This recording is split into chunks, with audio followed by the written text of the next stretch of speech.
Very good evening everyone. स्वागत करते हैं एक बार फिर से हम आपके अपने यूट्यूब चैनल सीयूटी रैंकर्स में। जैसा कि थंबनेल पर आप लोग देखे होंगे कि आज हम लोग जो सेशन शुरू कर रहे हैं वो आपके बीएचयू बीएड लैंग्वेज ग्रुप के लिए जो आपका प्रीवियस ईयर पेपर हुआ है उसे आज हम लोग सॉल्व करेंगे। तो चलिए शुरू करते हैं। और पिछले सेशन में हम लोगों ने पार्ट ए सॉल्व किया था। पार्ट ए जो है वो आपके language group, social science group और मैथ ग्रुप इन सभी के लिए एक समान होता है, केवल आपका लैंग्वेज का चेंज होता है। तो जिसमें आप लैंग्वेज चुनते हैं उसी के अकॉर्डिंग आपका यहाँ पर प्रश्न पत्र पूछा जाता है। तो आज हम लोग पार्ट बी को सॉल्व करेंगे आपके लैंग्वेज ग्रुप से संबंधित। तो पार्ट बी में आज आप लोग का जो सॉल्व किया जाएगा वह 2022 का प्रीवियस ईयर पेपर था, जो कि आपका सीयूटी बीएड के थ्रू आपका कंडक्ट कराया गया था, जिसे एनटीए ने कंडक्ट कराया था। ठीक है, अब बात करते हैं कि हम लोग का पार्ट बी जो होगा 26 से लेकर 100 प्रश्न होंगे।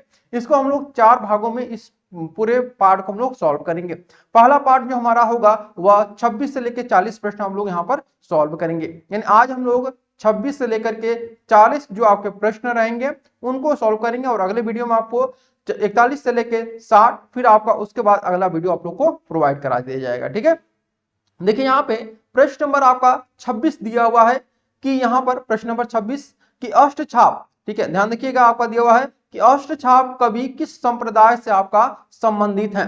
तो देखिए यहाँ पे अष्टछाप जो है इसकी जो स्थापना की गई थी वह आपकी 1565 में इसकी स्थापना की गई थी।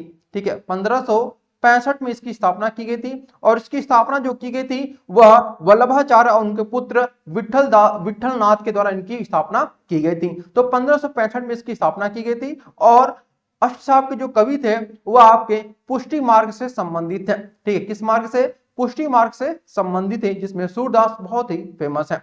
अब आते हैं, तो इस प्रकार से पुष्टि मार्ग हुआ। तो हम लोग यहाँ पे दिया हुआ है नीचे दिए गए विकल्पों में सबसे उपयुक्त उत्तर का चयन करिए। तो आपका केवल बी आपका सही होगा, यानी कि केवल बी आंसर जो है आपका वह सही होगा, अन्य ऑप्शन जो आपके गलत है। ठीक है, चलिए अब आते हैं हम लोग प्रश्न नंबर आपका 27। देखिए प्रश्न नंबर आपका जो 27 दिया हुआ है वह पूछ रहा है आपका कि सबसे बड़ा भाषा परिवार बताइए। भाषा परिवार के बारे में पूछा गया है। भाषा परिवार स्पेशली आप लोग जब एमए लिंग्विस्टिक जो स्टूडेंट होंगे या फिर एमए लिंग्विस्टिक आप लोग फॉर्म भरा होगा तो उसमें आपका भाषा परिवार एक चैप्टर पूरा है। और यह जो आपका हिंदी में अगर हम बात करते हैं तो हिंदी भाषा का विकास चैप्टर के अंतर्गत इसको रखा गया है, इस चैप्टर को कि भाषा परिवार। ठीक है, अब यहाँ पे देखेंगे सबसे बड़ा जो भाषा परिवार है वह आपका भारोपीय भाषा परिवार है। कौन सा है? भारोपीय भाषा परिवार है, जिसको आप या तो भारोपीय भाषा परिवार बोलिए या फिर भारत यूरोपीय भाषा परिवार के नाम से भी आप लोग जान सकते हैं। ठीक है, किसके नाम से? भारत यूरोपीय भाषा परिवार के नाम से भी आप लोग भाषा परिवार के नाम से जान सकते हैं। अगर हम बात करते हैं कि इसमें कौन कौन सी भाषाएं इसमें आपकी हैं, तो इसमें आपकी हिंदी रहती है। ठीक है, और इसमें आपकी अंग्रेजी, जर्मन, पंजाबी, बहुत सारी जर्मन भी आपकी रहती है। तो बहुत सारी भाषाएं ये आपकी रहती हैं, तो इसीलिए आपका यह जो है वह बहुत सबसे बड़ा भाषा परिवार है, क्योंकि यह भारत और यूरोपीय भाषाओं का संगम एक तरह से आप लोग कह सकते हैं। अब आते हैं हम लोग प्रश्न नंबर 28 पे। ठीक है, देखिए प्रश्न नंबर 28 यहाँ पे क्या कह रहा है आप लोगों से, इसको समझने की कोशिश करिए। नीचे दो कथन दिए गए हैं। देखिए अगर हम बात करते हैं कि जो आपका एनटीए एग्जामिनेशन कंडक्ट कराता है उसमें इस प्रकार के प्रश्न बहुत ज्यादा पूछे जाते हैं। तो अगर आप हमारा पेड कोर्स ज्वाइन करेंगे तो इसी प्रकार के प्रश्नों पर आधारित जो आप लोग की थ्योरी क्लासेस होंगी वो आपको प्रोवाइड कराई जाएंगी। साथ ही टेस्ट सीरीज भी आप लोग को एआर टाइप की क्वेश्चन पे ही आधारित आप लोग को प्रोवाइड कराया जाएगा। तो नीचे दिए गए नंबर पर आप लोग व्हाट्सएप करके पेड कोर्स के बारे में ज्यादा जानकारी ले सकते हैं। देखिए यहाँ पे दिया गया है, नीचे दो कथन दिए गए हैं। एक कथन है, यानी पहला जो कथन है उसे हम लोग असर्शन कहते हैं। क्या बोलते हैं? असर्शन, जिसको अभिकथन कह सकते हैं आप लोग, असर्शन के रूप में लिखित है। दूसरा जो कथन है वह कारण के रूप में आपका लिखित है। अब ये बताना है आपको कि कथन अभिकथन ए आपका बोल रहा है, अभिकथन ए क्या कह रहा है आपका कि जब किसी एक ध्वनि या फिर ध्वनि समूह का उच्चारण एक झटके के साथ किया जाता है तो उसे अक्षर कहते हैं। कारण यहाँ पे बोल रहा है कि हिंदी के सभी स्वर, देखिए कारण क्या बोल रहा है, इसको समझने का ही सबसे बड़ा खेल होता है। आंसर आपका इसमें छिपा रहता है, बस आप अगर समझ लेते हैं तो आपका जो आंसर होगा वो बिल्कुल आपकी समक्ष प्रस्तुत हो जाएगा। तो यहाँ पे कारण दिया है कि हिंदी के सभी स्वर अक्षर होते हैं और सभी व्यंजनों में अ स्वर होने के कारण वे क्या होते हैं? अक्षर होते हैं। तो यहाँ पे 28 का जो अगर बात करते हैं कि अभिकथन भी आपका सही है, अभिकथन जो है आपका वह सही है और कारण भी आपका सही है। तो ए आर दोनों जो है आपके सही हैं, और आर जो है आपका यानी जो कथन है आपका रीजन जो है वह अभिकथन की सही व्याख्या करता है। तो ये ऑप्शन आपका क्या हो जाएगा, वह सही होगा। समझ गए आप लोग। चलिए अब आते हैं प्रश्न नंबर आपका 29 पे। प्रश्न नंबर 29 फिर से पुनः वही आपका दिया हुआ है, ए आर टाइप के क्वेश्चन पूछा गया। तो ए आर टाइप के जो क्वेश्चन रहते हैं वो आपको एनटीए जो आपका एग्जामिनेशन कराता है उसमें आपको लगभग अगर हम बात करते हैं तो 70% यहाँ पे ए आर टाइप के जो क्वेश्चन है वो आपको देखने को मिलते हैं। ठीक है, तो चलिए यहाँ पे देखते हैं कि नीचे दो कथन दिए गए, एक अभिकथन दिया है यानी एक असर्शन दिया है और दूसरा जो है उसका कारण दिया गया है। अब पूछा गया है कि अभिकथन ए वर्ण भाषा की लघुत्तम इकाई है। यहां पे ध्यान रखिएगा कि अगर सार्थक लघुत्तम इकाई पूछा होता तब वहां पे शब्द होता। क्लियर बात है, अगर सार्थक लघुत्तम इकाई पूछा होता तो वहां पे शब्द होता, लेकिन यहाँ पे केवल लघुत्तम इकाई पूछा हुआ है इसलिए आपका वर्ण होगा। दोनों में बहुत ही माइनर डिफरेंट है, इसको समझने की कोशिश करिएगा आप लोग। जब मैं आप लोग को ऑनलाइन क्लासेस भी लूंगा आप लोग की यूट्यूब पर तो भी वहां पे आपको समझाऊंगा और जो पेड कोर्स में आप लोग के टीचर हैं वो भी आप लोग को समझाएंगे। दूसरा आपका कारण दिया है कि वर्ण भाषा के उच्चारित और लिखित दोनों रूपों के प्रतीक है। तो यहां पे आपका अगर हम बात करते हैं कि जो 29 का सही आंसर होगा वह आपका ए सही होगा। क्यों होगा भाई, क्योंकि ए आपका ए और आर दोनों सही है, वर्ण भाषा कुछ तो लिखित दोनों रूपों के प्रतीक होते हैं। तो इस प्रकार से ए और आर दोनों सही है और आर जो है वह ए की सही व्याख्या आपका कर रहा है। तो हम लोग का ऑप्शन नंबर ए जो होगा वह सही होगा। अब आते हैं हम लोग प्रश्न नंबर आपका 30 पे। देखिए प्रश्न नंबर 30 यहाँ पे क्या कह रहा है आपका, यहाँ पर मैं थोड़ा साइड हो जाता हूं। हाँ चलिए, दिया हुआ कि संघ की राजभाषा हिंदी और लिपि देवनागरी होगी। बिल्कुल सही है यहाँ पर कि संघ की जो भाषा, संघ मतलब जो हमारा केंद्र है, सेंट्रल गवर्नमेंट है, तो संघ की जो राजभाषा है वह हिंदी है। राष्ट्रीय भाषा नहीं बल्कि राजभाषा है, ध्यान रखिएगा इन चीजों को। राजभाषा हिंदी है और लिपि देवनागरी या संविधान किस अनुच्छेद में उद्धृत है। तो यहाँ पे आपका जो सही आंसर होगा वह सी सही होगा कि अनुच्छेद 343, अनुच्छेद 343 ए के अनुसार। ठीक है, अनुच्छेद 343 ए के अनुसार आपका यहां पे बोला गया अनुच्छेद में कि संघ की राजभाषा हिंदी होगी और उसकी जो कह सकते हैं कि लिपि होगी वह क्या होगी, देवनागरी होगी। तो इसलिए ऑप्शन नंबर हमारा सी सही होगा। अब आते हैं हम लोग प्रश्न नंबर 31। ये सभी जो प्रश्न आप लोग को दिखाई दे रहे हैं वह आपके यहाँ पर एनटीए के द्वारा जो कंडक्ट कराए गए प्रीवियस ईयर पेपर है बीएचयू बीएड लैंग्वेज ग्रुप के लिए, उनका सेक्शन बी का आपका सेशन चल रहा है। तो आप लोग ध्यानपूर्वक इन प्रश्नों को पढ़िए, समझिए कि किस लेवल का आपका प्रश्न पूछ रहा है। दिया हुआ कि निम्नलिखित में से कौन सा वाक्य भाषा की सही परिभाषा नहीं है।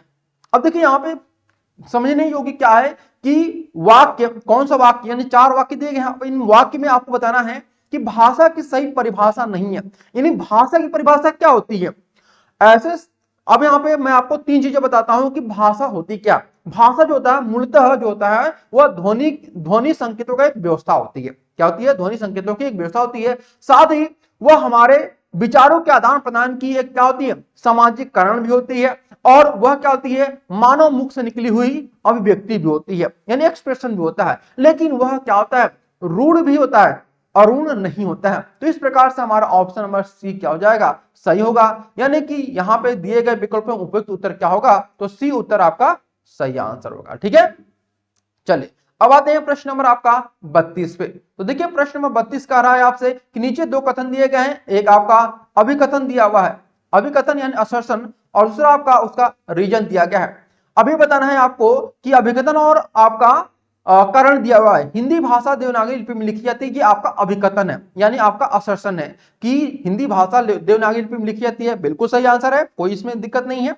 दूसरी आपकी कि देवनागरी कैथी महाजनी लिपियों में भी हिंदी भाषा लिखी जाती है, यह भी सही है। यानी ए आर दोनों जो सही है और आर जो है वह ए की सही व्याख्या कर रहा है। तो ऑप्शन नंबर ए हमारा पुनः सही हो जाता है। समझिए आप लोग। अब आते हैं हम लोग प्रश्न नंबर आपका 33। देखिए प्रश्न नंबर 33 जो कह रहा है उसको हम लोग समझने की कोशिश करते हैं। नीचे 2 कथन दिए गए, एक अभिकथन यानी फिर से असर्शन दिया गया है आपका, ठीक है, और दूसरा आपका रीजन दिया गया है। अभिकथन क्या है इसको पढ़िए। देखिए अभिकथन बोल रहा है आपका यहाँ पर कि प्रेमचंद्र ने गोदान, गबन, सेवा सदन, निर्मला के अतिरिक्त अन्य उपन्यास भी लिखे हैं। कारण है मैला आंचल प्रेमचंद्र का महत्वपूर्ण उपन्यास। समझ गए। तो अब यहां में देखेंगे कि ऑप्शन नंबर ए तो हमारा सही है, यानी अभिकथन तो हमारा सही है, लेकिन कारण क्या सही है, बिल्कुल नहीं सही है। क्योंकि मैला आंचल जो है प्रेमचंद्र की महत्वपूर्ण उपन्यास नहीं है, बल्कि यह फणीश्वर नाथ रेणु की एक कालजयी रचना हम लोग कहते हैं इसको। तो यह आपका फणीश्वर नाथ रेणु की रचना है, न कि आपकी किसकी, यहाँ पर प्रेमचंद्र की है। तो हमारा आर जो है वो आपका क्या हो जाएगा, वह असत्य हो जाएगा और ये जो हमारा सत्य हो जाएगा। तो ऑप्शन नंबर हमारा सी क्या होगा, वह सही होगा। उम्मीद है यहां तक आपको समझ में आया होगा प्रश्न का लेवल क्या रहा है। अब आते हैं हम लोग प्रश्न नंबर आपका 34। देखिए प्रश्न नंबर 34 का रहा है कि सूची 1 और सूची 2 को मिलान करिए। यहां पे शब्द दिए गए हैं, सूची 1 में क्या दिया हुआ है, आपका शब्द दिया गया है। ठीक है, अब ये बताना है कि ये शब्द जो है वह किस संज्ञा के अंतर्गत रहते हैं, यानी किस संज्ञा में है। ठीक है, यानी आपको बताना है कि शब्द दिया और शब्द कौन सा संज्ञा है। गंगा कौन सा शब्द है ये आपको बताना है। तो देखिए गंगा जो है आपका व्यक्तिवाचक संज्ञा होता है, तो व्यक्तिवाचक संज्ञा क्या हो गया, ये आपका ए हो गया। ठीक है, ये हो गया। दूसरा दिया है मनुष्य, तो मनुष्य क्या करता है कि जातिवाचक संज्ञा को यहां पर डिनोट करता है, तो इसलिए हमारा क्या हो जाएगा, ऑप्शन नंबर हमारा यहां पर ये देखेंगे कि हमारा जातिवाचक संज्ञा, तो ये आपका बी हो जाएगा। हो गया बी। मिठास, मिठास जो आपका भाववाचक संज्ञा है, यानी आपका हो जाएगा सी ऑप्शन। इसके बाद सभा, सभा जो आपका जातिवाचक तो नहीं है, यहां पे जातिवाचक नहीं होना चाहिए था, बल्कि आपका समूहवाचक होना चाहिए था। अगर समूहवाचक होता तो ये आपका क्या हो जाता है, यहाँ पर सभा हो जाता डी। तो लेकिन अगर हम यहाँ पर देखेंगे कि एनटीए के द्वारा जो आंसर दिया गया है वह आपका डी ऑप्शन चुना गया है। ठीक है, क्यों डी चुना गया, अब ये तो अब वही बता सकते हैं कि क्या सभा जातिवाचक संज्ञा के अंतर्गत आती है कि नहीं आती है। लेकिन अगर हम बात करते हैं कि सभा जो होती है वह किसके अंतर्गत आती है, तो वह आपका समूहवाचक संज्ञा के अंतर्गत आपकी सभा आती है। ठीक है, समूहवाचक संज्ञा के अंदर क्या आती है, सभा शब्द आता है। तो लेकिन एनटीए ने जो आंसर दिया उसे हम लोग मानना पड़ेगा, तो ऑप्शन नंबर हमारा डी जो है आपका वह सही होगा। ठीक है, चलिए अब आते हैं प्रश्न नंबर आपका 35। देखिए प्रश्न नंबर 35 कह रहा है आपसे कि सूची 1 और सूची 2 का मिलान कीजिए। पुरुषवाचक संज्ञा कौन क्या, निजवाचक सर्वनाम। अब यहाँ पे फिर से पूछ लिया, यहाँ पे आपका सर्वनाम पूछा हुआ है। क्या पूछा हुआ भैया, तो सर्वनाम आपका पूछा हुआ है, और उसके बाद आपका यहाँ पे बोला गया है कि सूची 2 में जो शब्द दिए गए हैं वो कौन से सर्वनाम है। तो हम यहाँ पे कह सकते हैं कि जो हमारा 35 का जो सही आंसर होगा, यहाँ पर पुरुषवाचक संज्ञा जो आपका होगा वो आपका मैं तू आप होगा, यानी ए हो गया। ठीक है, क्या हो जाएगा आपका ए, आपका सही आंसर होगा। इसके बाद अगर हम बात करते हैं तो आपका यहाँ पर निजवाचक संज्ञा आप हो जाएगा बी। ठीक है, इसके बाद आपका यहाँ पर निश्चयवाचक जो संज्ञा होगा वह क्या हो जाएगा आपका यह वो है, तो ये आपका सी हो गया। इसके बाद डी बचा, तो ये आपका डी बच गया। तो हम लोग मिलान करेंगे तो हमारा ऑप्शन नंबर सी जो होगा आपका सही आंसर आ रहा है। ठीक है, चलिए अब आते हैं प्रश्न नंबर आपका 36। देखिए प्रश्न नंबर 36 पूछा हुआ है कि ऋण शब्द, ऋण शब्द, ऋण शब्द उन शब्दों को कहते हैं जो दूसरे शब्दों के योग से नहीं बने हैं। यह कथन क्या है, बिल्कुल सही है। यानी कि ऋण शब्द ऐसे शब्द होते हैं जिनका सार्थक खंड न किया जा सके। ऐसे शब्द जिनका सार्थक खंड न किया जा सके उन्हें हम लोग क्या बोलते हैं, ऋण शब्द बोलते हैं। तो ऑप्शन हमारा ए क्या हो जाएगा, वह सही हो जाएगा। तो यहाँ पे नीचे दिए गए विकल्पों में सही उत्तर का चयन करिए, तो भैया ये आपका ऑप्शन नंबर ए सही होगा आपका। ठीक है, अब आते हैं हम लोग प्रश्न नंबर आपका 37 में। देखिए क्वेश्चन नंबर 37 पूछ रहा है निम्नलिखित में से कौन सा सकारात्मक क्रिया का उदाहरण नहीं है। क्वेश्चन नंबर 37, अगर हम यहाँ पे 37 के देखें तो देखिए रचना या फिर बनावट के आधार पर, रचना या फिर आपका एक मिनट, हाँ रचना, ठीक है, रचना या फिर आपका बनावट के आधार पर अगर हम बात करते हैं तो जो क्रिया होती है वो दो प्रकार की होती है, एक आपका सकर्मक और दूसरा का अकर्मक। तो अकर्मक का मतलब जिसमें कोई कर्म न हो। तो हम यहाँ पे देख सकते हैं कि सकर्मक क्रिया का उदाहरण नहीं है, यानी अकर्मक पूछा हुआ है आपसे, सीधे यहाँ पे प्रश्न है। तो अकर्मक क्रिया जिसमें कोई कर्म ना हो तो लड़का सोता है, यही आपका सही आंसर होगा, क्योंकि लड़का सोता है इसमें कोई कर्म है नहीं है, इसमें केवल आपका सब्जेक्ट है और वर्ब है, कर्म नहीं है, ऑब्जेक्ट नहीं है। तो ऑप्शन नंबर सी हमारा सही होगा। अब आते हैं हम लोग प्रश्न नंबर आपका 38। देखिए प्रश्न नंबर 38 क्या कह रहा है आपसे कि सूची 1 और सूची 2 का मिलान करिए। अगर हम बात करते हैं कि ह्रस्व स्वर जो होते हैं वह क्या होते हैं, तो पहले हम यहाँ पे देख लेते हैं कि जो ह्रस्व स्वर की संख्या होती है, ठीक है, वह आपकी 4 होती है। अ, ई, उ और आपका री, ये होते हैं। ठीक है, तो अ, ई, उ और री होते हैं। इसके बाद यहाँ पे देखेंगे ह्रस्व स्वर आपका कहां कहीं मिल रहा है, आपका छोटी, तो आपका ये ए में हो जाएगा। ठीक है, उसके बाद यहाँ पे देखेंगे कि दीर्घ स्वर, दीर्घ स्वर जो होते हैं वो आपके बड़ी ई और उसके बाद बड़ा उ, तो अब बड़ा उ आपको मिल गया, तो ये आपका बी ऑप्शन हो जाएगा। ठीक है, संयुक्त स्वर, संयुक्त स्वर जो होते हैं वो आपके अ होगा। ठीक है, क्या हो जाएगा अ, तो ये आपका सी ऑप्शन हो जाएगा। और डी अनुनासिक हो जाएगा यहाँ पे। तो हम लोग का ऑप्शन क्या मिलेगा, 38 का जो ऑप्शन मिलेगा वह बी सही होगा। ठीक है, बी ऑप्शन आपका सही आंसर हो जाएगा। अब आते हैं प्रश्न नंबर आपका 39 पे। देखिए प्रश्न नंबर 39 यहाँ पे बोल रहा है निम्नलिखित में शुद्ध शब्द बताइए। तो शुद्ध शब्द जो आपका है उसे बताना है। तो शुद्ध शब्द जो आपका होगा 39 का, वो आपका क्या हो जाएगा यहाँ पर, पहले हम प्रत्युत का जो आपका बात करते हैं, तो इसका जो शुद्ध शब्द होगा इसका हो जाएगा आपका प्रत्युत। ठीक है, क्या हो जाएगा, प्रत्युत। ये हो जाएगा आपका ज्येष्ठ, आपका जहां पे सही आंसर होगा क्योंकि इसमें कोई भी गलती नहीं है। दधीची का अगर हम देखेंगे तो यह आपका द, एक मिनट, द धी ची। ठीक है, ये इसका शुद्ध शब्द है। पत्नी जो है उसका शुद्ध शब्द होता है आपका पत्नी। ठीक है, ये ऐसा होता है। तो इस प्रकार से हमारा ऑप्शन नंबर बी क्या हो जाएगा, सही हो जाएगा। अब आते हैं प्रश्न नंबर आपका 40। देखिए क्वेश्चन नंबर 40 यहाँ पे पूछा हुआ है कि निम्नलिखित में से शुद्ध शब्द बताइए। अशुद्ध शब्द बताना है आपको। तो अशुद्ध शब्द आपका कौन सा हो जाएगा आपका, देखिए यहाँ पे पूज्यास्पद जो है आपका अशुद्ध शब्द है, क्योंकि पूज्यास्पद का जो आपका शुद्ध शब्द होता है वह होता है पूजास्पद। क्या होता है आपका, पूजास्पद।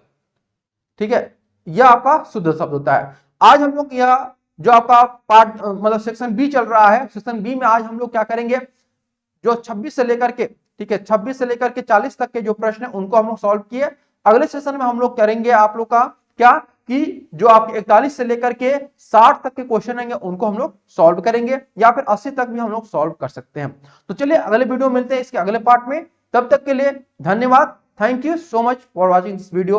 और लाइक शेयर सब्सक्राइब करना मत भूलिएगा। और जो स्टूडेंट पेड कोर्स ज्वाइन करना चाहते हैं वह दिए गए व्हाट्सएप नंबर पर नीचे आप लोग की पट्टी चल रही होगी, उस पर आप लोग व्हाट्सएप करके जानकारी ले सकते हैं। Okay everyone, thank you so much, thank you.